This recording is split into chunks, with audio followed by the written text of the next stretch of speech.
Hello everyone. आज की इस वीडियो में हम डिस्कस करेंगे क्लास 11th की पॉलिटिकल साइंस का जो हमारा चैप्टर सेकंड है। ठीक है। आपके एनसीईआरटी में ये थर्ड चैप्टर होगा और आपका चैप्टर सेकंड जो डिलीट हो गया था इसीलिए इसको सिलेबस में चैप्टर सेकंड दे रखा है। ठीक है। तो ये जो न्यू पैटर्न पे आपके आधारित जो इंपॉर्टेंट क्वेश्चन है वो मैं आपको इस वीडियो में कराने वाला हूँ जो कि आपके एग्जाम के लिए बहुत इंपॉर्टेंट है। तो इसमें हम क्या करेंगे, जो भी मोस्ट इंपॉर्टेंट क्वेश्चन है, चाहे वो लॉन्ग क्वेश्चन हो, शॉर्ट क्वेश्चन हो, चाहे वो कार्टून वाला क्वेश्चन हो, सभी डिस्कस करने वाले हैं। ठीक है। एक बार आप सिलेबस देख लीजिए। चैप्टर फर्स्ट के इंपॉर्टेंट क्वेश्चन जो थे वो मैंने आपको करा दिए हैं। अब हम जो इसका अगला चैप्टर है चुनाव और प्रतिनिधित्व यानी जो हमारा इलेक्शन वाला चैप्टर है इसको हम करने वाले हैं। देखिए इस चैप्टर में से और जो आपका अगला चैप्टर विधायिका होगा, इन दोनों चैप्टर में से टोटल 10 नंबर के क्वेश्चन आने वाले हैं। ठीक है। तो ये ध्यान रखना है आपको, बहुत इंपॉर्टेंट है। चलिए समझते हैं। मेरा नाम सत्येंद्र प्रताप है। अगर आपको कुछ डाउट हो, कुछ पूछना हो तो आप मुझे इंस्टाग्राम पे मैसेज कर सकते हैं, एकलव्य स्टडी पॉइंट, ये मेरा यूजर नेम है। ठीक है। तो चलिए स्टार्ट करते हैं अपने क्वेश्चन को। सबसे पहला हमारा क्वेश्चन है कि प्रतिनिधि किसे कहते हैं। प्रतिनिधि को हम नेता भी कहते हैं। ठीक है।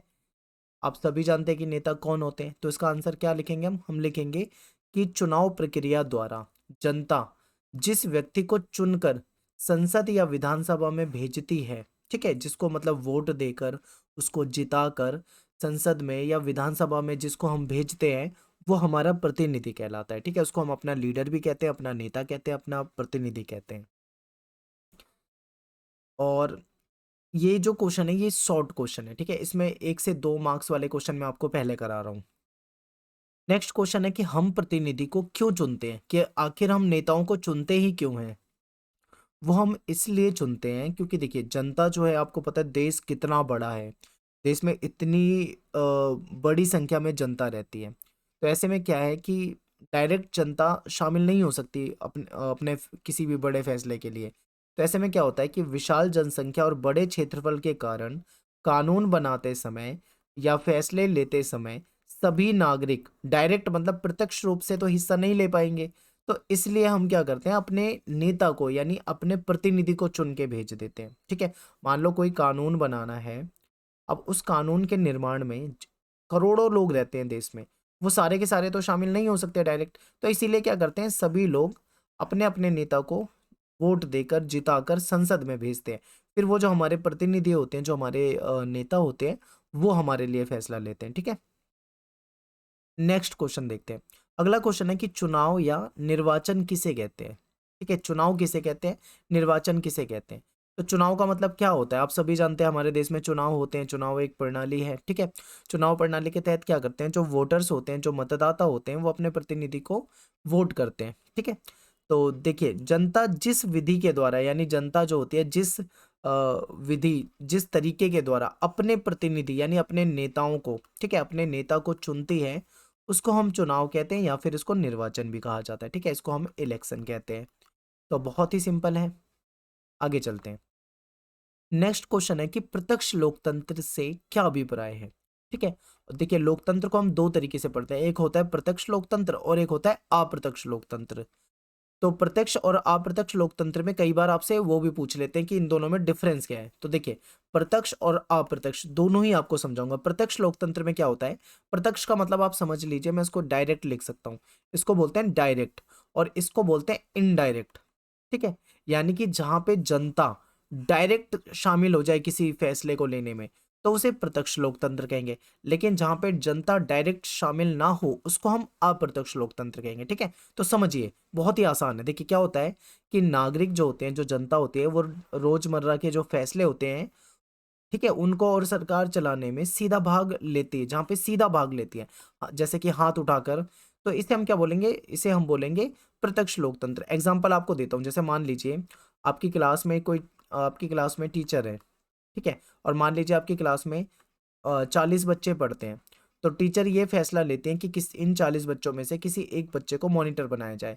तो टीचर क्या करेंगे, उस बच्चे का नाम रखेंगे सामने कि क्या हम इसको मॉनिटर बना दें, और पूरी क्लास से पूछेंगे और बोलेंगे कि आप हाथ खड़े करो, कितने बच्चे इसके पक्ष में हैं।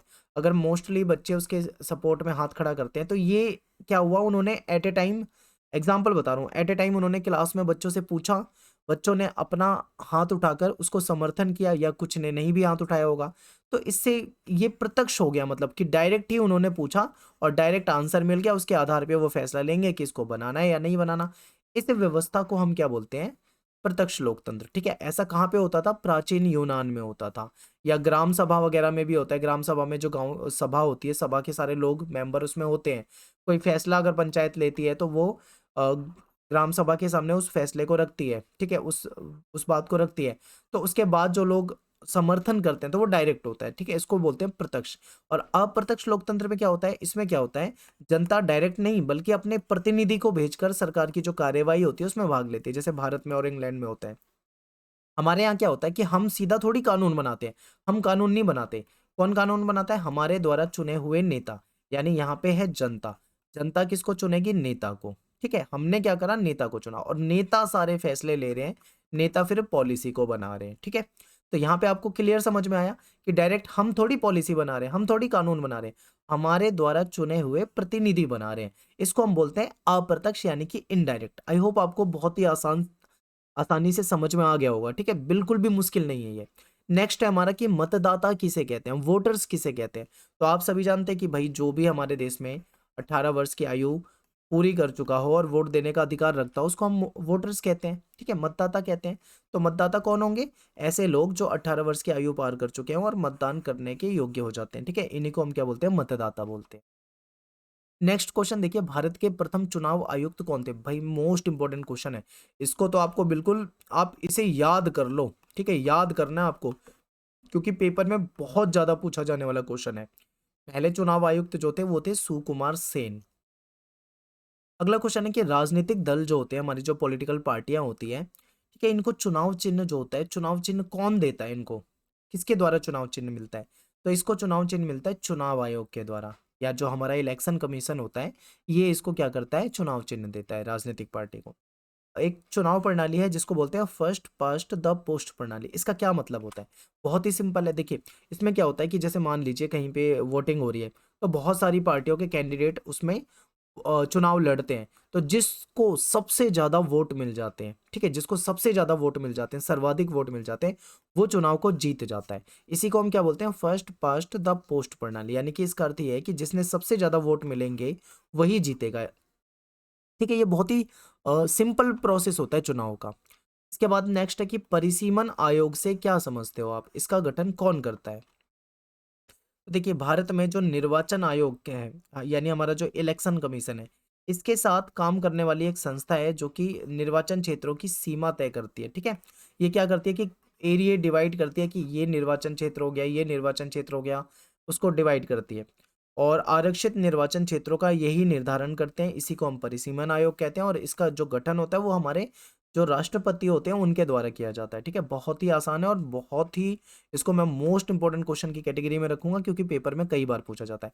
इसमें मैंने आपके एनसीईआरटी से भी क्वेश्चन ले रखे हैं, आपके सपोर्टिंग मटेरियल से भी क्वेश्चन ले रखे हैं, प्लस में आपके जो प्रीवियस ईयर में क्वेश्चन आए हुए हैं पिछले 3 से 4 साल 5 साल में, वो वाले क्वेश्चन भी शामिल किए हुए हैं। तो 3 4 जगह से क्वेश्चन लिए हैं, तो सारे इंपॉर्टेंट क्वेश्चन है।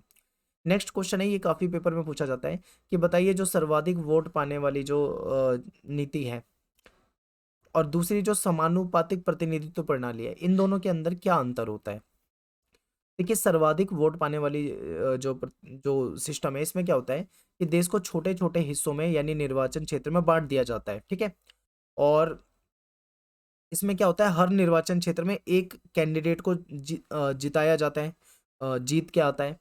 और मतदाता जो होते हैं वो प्रत्याशी को वोट देते हैं। मतदाता जो होते हैं वो अपने कैंडिडेट को, जो भी उनका नेता पसंद है, उसको वोट करते हैं। और प्रत्याशी को मतदाता व्यक्तिगत रूप से जानते हैं। तो ये तो होता है सर्वाधिक वोट पाने वाली जीत वाली नीति। दूसरी तरफ होता है एक अलग चुनाव व्यवस्था जिसको बोलते हैं समानुपातिक प्रतिनिधित्व। इसमें क्या होता है, इसमें पूरे देश को छोटे छोटे हिस्सों में नहीं बांटते, बल्कि, ठीक है, इसमें पूरा देश एक ही निर्वाचन क्षेत्र बना देते हैं, उसको अलग अलग छोटे छोटे हिस्सों में नहीं बांटेंगे, पूरे देश को एक निर्वाचन क्षेत्र मान लेंगे। और इसमें एक से अधिक चुने जाते हैं। ठीक है, जो यहाँ पे क्या होता था, एक ही कैंडिडेट चुना जाता था, बट यहाँ पे एक से अधिक कैंडिडेट आ जाते हैं सामने। और मतदाता जो होता है वो यहाँ पे क्या होता था, डायरेक्ट कैंडिडेट को वोट देता था। लेकिन यहाँ पे कैंडिडेट को नहीं, बल्कि पार्टी को वोट दिया जाता है कि कौन सी पार्टी के कैंडिडेट को जिताना है। ठीक है, और यहाँ पे प्रत्याशी जो होता है उसको ज़्यादातर क्या होता है हम जानते हैं, लेकिन इसमें मतदाता जो होता है वो पार्टी को वोट देता है, इसलिए प्रत्याशी को नहीं जानता वो। ठीक है, उसका मेन जो फोकस होता है वो पार्टी पे होता है कि कौन सी पार्टी को वो जिताना चाहता है। तो ये इन दोनों के बीच में डिफरेंस है।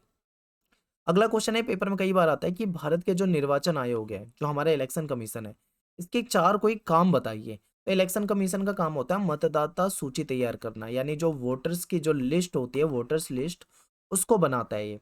और जो इलेक्शन होते हैं, हमारे जो चुनाव होते हैं, उसकी डेट को निर्धारित करता है, यानी उसकी चुनाव की तारीख को तय करता है। चुनाव करवाने का काम भी हमारा इलेक्शन कमीशन का होता है, चुनाव का निरीक्षण करना। ठीक है, चुनाव का जो रिजल्ट होता है उसको जारी करने का भी काम हमारा इलेक्शन कमीशन ही करता है। ठीक है, नेक्स्ट क्वेश्चन है कि प्राचीन जो यूनानी नगर राज्य थे उसमें जो प्रत्यक्ष लोकतांत्रिक व्यवस्था थी उसको समझाना। तो ये वैसा ही है जैसे मैंने आपको अभी एग्जांपल दिया था कि मान लीजिए क्लास में आपके टीचर किसी को मॉनिटर बनाना चाहते हैं तो वो डायरेक्ट ही पूछ लेंगे, तो बच्चे हाथ खड़ा करके समर्थन कर देंगे। एग्जाम्पल दिया था ना, वैसा ही कुछ है ये। देखिए इसमें क्या होता है, इसमें संपूर्ण नगर राज्य के लोग एक खुले स्थान पे इकट्ठा हो जाते हैं और अपने प्रतिनिधि, जो भी उनका प्रतिनिधि है जिसको वो चुनना चाहते हैं, उसके लिए हाथ उठाकर उसको सपोर्ट करते हैं, समर्थन करते हैं। रोजमर्रा के या जो सरकारी फैसले होते हैं उसमें भी ये हाथ उठाकर डायरेक्ट ही उसमें क्या करते हैं, अपनी स्वीकृति देते हैं। तो इसको हम प्रत्यक्ष लोकतंत्र प्रणाली कहते हैं। नेक्स्ट क्वेश्चन है, पेपर में आता है कि लोकसभा के या जो विधानसभा के जो सदस्य होते हैं, इनको अगर ही कोई लोकसभा का या विधानसभा का सदस्य बनना चाहे तो क्या योग्यता होनी चाहिए उसमें। तो सबसे पहली योग्यता कि वो भारत का नागरिक होना चाहिए, उसकी आयु 25 वर्ष हो चुकी होनी चाहिए, यानी अगर 25 से वो ज़्यादा का है, 26, 27, 30, 35, 50 कुछ भी एज हो तो वो बन सकता है, लेकिन उसकी एज 25 से कम नहीं होनी चाहिए। ठीक है, ये आपको याद रखना है। वो किसी लाभ के पद पे नहीं होना चाहिए, किसी भी लाभ के पद पे, या फिर वो पागल या दिवालिया ना हो। पागल मतलब मानसिक रूप से वो उसे कोई समस्या ना हो, दिवालिया का मतलब वो कंगाल ना हो, ये सारी चीजें नहीं होनी चाहिए। ठीक है, नेक्स्ट है आपके सामने एक इमेज है, इसको ध्यान से देखना है आपको। इसमें क्या है, देखिए ये नेता जो है, ये नेता है नेहरू जी। ठीक है, और ये एक हाथी को खींच रहे हैं। अब ये हाथी में देखिए, ध्यान से देखिए, अडल्ट वोट्स, वयस्क मताधिकार, और इसको अपनी तरफ लाने की कोशिश कर रहे हैं। तो आखिर इसका मतलब क्या है। तो इसमें देखिए क्वेश्चन को ध्यान से देखिए, पहला क्वेश्चन आपसे पूछ रहे हैं कि बताइए कार्टून में हाथी जो है वो किस प्रकार की समस्या की ओर संकेत कर रहा है। तो ये एक विशाल मतदाता वाली समस्या की ओर इशारा कर रहा है, क्योंकि देश में पहली बार चुनाव होने थे तो बहुत बड़ी समस्या थी, बहुत बड़े लेवल पे मतदाता थे, उन सबको कहीं न कहीं बहुत तरह की समस्याएँ थी, तो ये इसकी तरफ इशारा कर रहे हैं। नेक्स्ट है कि हाथी की पूँछ को खींचना किस ओर इशारा कर रहा है, तो ये कहीं न कहीं अनियंत्रित जो वोटर्स हैं, उसकी ओर इशारा कर रहा है, तो इसका भी होना चाहिए ए। नेक्स्ट है कि हाथी की पूँछ खींचने वाले नेता का नाम बताइए, तो ये है नेहरू जी, ठीक है, बी हो जाएगा। ठीक है।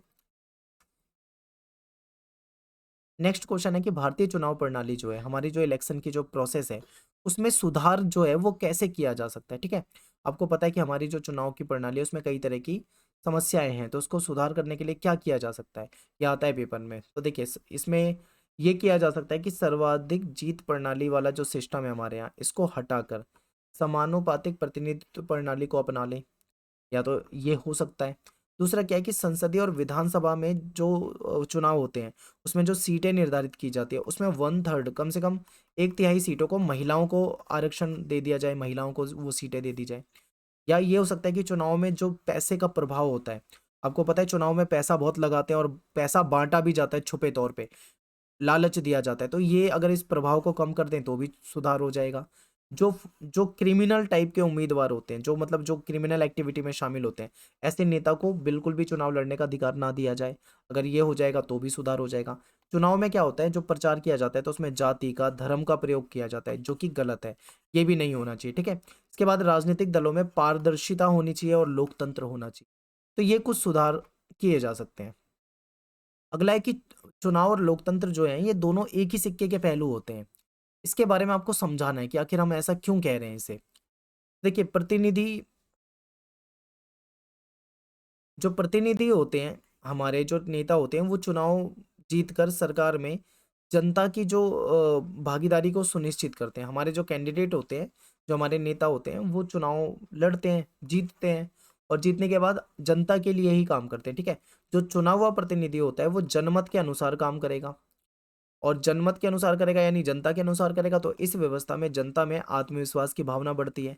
लोकतंत्र में उनको अच्छा प्रतिनिधित्व मिल पाता है, उनको लगता है कि जिसको हमने चुना है वो हमारे लिए काम कर रहा है, तो कहीं ना कहीं ये लोकतांत्रिक व्यवस्था में महत्वपूर्ण होता है।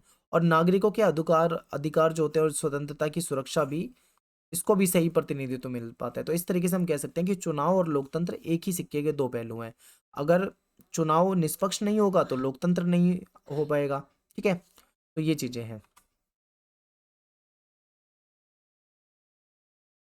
भारत की जो चुनाव प्रणाली है, जो हमारे यहाँ पे चुनाव प्रणाली है, ठीक है, इसकी कुछ मुख्य विशेषता आपको बतानी है। तो हमारे यहाँ पे ज़्यादातर जो चुनाव होते हैं मेनली वो वही होता है, जो ज़्यादा जीत वोट पाएगा वही जीतेगा। तो ये जो प्रणाली है ये बिल्कुल सरल होती है। इसमें जनता जो होती है वो अपने जो कैंडिडेट होते हैं उसको वोट करती है। ठीक है, और जो प्रतिनिधि होता है वो जनता के प्रति जवाबदेह होता है। मतदाता और प्रतिनिधि का इसमें प्रत्यक्ष संपर्क रहता है। ये प्रणाली जो होती है वो कहीं ना कहीं लोकतांत्रिक व्यवस्था पे, लोकतांत्रिक सिद्धांतों पे आधारित है। इसमें खर्चा जो है ऐसा माना जाता है कि इसमें खर्चा कम आता है, और इस प्रणाली से राष्ट्रीय एकता जो है वो मजबूत होती है, उसको बल मिलता है। तो ये कुछ उसकी विशेषता हो जाएंगी। ठीक है, अब आपको बताना है कि भारत का जो मुख्य निर्वाचन आयुक्त होता है उसकी जो चयन की, जो उसको चुनने की जो प्रक्रिया होती है वो कैसे कैसे होती है। तो देखिए, जो मुख्य निर्वाचन आयोग होता है, इसको जो नियुक्ति होती है वो हमारे जो राष्ट्रपति होते हैं उनके द्वारा की जाती है। इनका कार्यकाल जो होगा ये 6 वर्ष का होगा या फिर 65 वर्ष की आयु तक हो सकता है। ठीक है, और वेतन की बात करें तो जो उच्चतम न्यायालय के जो न्यायाधीश होते हैं उनके समान ही इनको वो वेतन मिलता है, सैलरी। इनके काम क्या होते हैं ये बहुत महत्वपूर्ण है। इलेक्शन कमीशन के क्या काम होते हैं, तो देखिए, मतदाता सूची को तैयार कराना, चुनाव कार्यक्रम तैयार करना, स्वतंत्र और निष्पक्ष रूप से चुनाव करवाना, जो राष्ट्रीय या जो पार्टियां होती है, ठीक है, उनको मान्यता देना, ये इनका काम होता है। और चुनाव का निरीक्षण करना, ठीक है, ये इनके काम है। इसके बाद अगला क्वेश्चन है कि चुनाव प्रणाली के दोष बताओ। चुनाव प्रणाली में कमियां बहुत सारी हैं, तो ये आपको बतानी है। तो देखिए, क्या कमियां हैं कि वोटों को खरीदा बेचा जाता है, यानी लोग क्या करते हैं, नेता जो होते हैं वो वोटर्स को ही खरीद लेते हैं लालच देके। आगे देखिए, अत्याधिक धन का प्रयोग होता है, लोक लुभावन वादे कर दिए जाते हैं। आजकल तो फ्री फ्री वाला सिस्टम ज्यादा चलता है, ये फ्री वो फ्री, इस तरीके से मतलब लालच दिया जाता है। सांप्रदायिकता फैला देते हैं कई बार जो नेता होते हैं, वो ऐसी कुछ बातें कर देते हैं। ठीक है, अपराधी नेता जो हैं वो बहुत ज़्यादा आ रहे हैं। आपको पता होगा कि कई सारे ऐसे नेता हैं जो कई कई साल जेल में रह लेते हैं, उन पे कई सारे क्रिमिनल केस चल रहे होते हैं। तो ये है, जात पात धर्म के नाम पे वोट मांगा जाता है। तो ये कुछ मतलब कमियां हैं हमारी चुनाव प्रणाली में। ठीक है, तो पेपर में यही जो क्वेश्चन मैंने आपको बताए, ये क्वेश्चन आपके पेपर में बहुत पूछे जाते हैं, और इससे बाहर क्वेश्चन आपके पेपर में नहीं आएंगे। अगर आपने ये वीडियो देखी और आपने ये क्वेश्चन याद कर लिए तो इससे बाहर आपके पेपर में क्वेश्चन नहीं आएंगे। ठीक है, तो मिलते हैं नेक्स्ट वीडियो में, और आप सभी से रिक्वेस्ट है कि आप वीडियो को ज़्यादा से ज़्यादा शेयर कर दें। तो मिलते हैं नेक्स्ट वीडियो में। Thanks for watching. जय हिंद, जय भारत।